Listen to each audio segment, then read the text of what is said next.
आज की वीडियो में हम बात करने वाले हैं कि अगर आपके पास no account found, there is no Google account with the info you provided, कुछ इस तरह की प्रॉब्लम आ जाती है तो आप इस प्रॉब्लम को किस तरह से सॉल्व कर सकते हैं।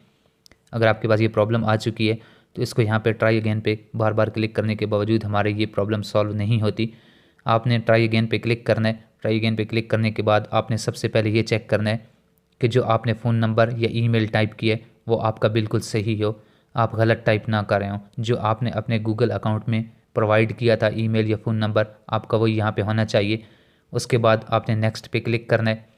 उसके बाद आपने दोबारा से ये चीज़ चेक करनी है कि आपका फ़र्स्ट नेम और लास्ट नेम जो आपने वहाँ पे दिया था वो भी बिल्कुल सेम होना चाहिए। अगर आपकी ये सारी चीज़ें उसी तरह की नहीं होंगी जिस तरह के आपने गूगल अकाउंट में प्रोवाइड की थी तो आपके पास ये प्रॉब्लम बार बार आती रहेगी। तो नेक्स्ट पे क्लिक करने के बाद हमारे पास बार बार ये प्रॉब्लम आ जाएगी। तो आपने इसको इसी तरह से फिक्स करना है कि आपने ये सारी चीज़ें बिल्कुल सही से प्रोवाइड करनी है, नहीं तो आपकी ये प्रॉब्लम सॉल्व नहीं होगी।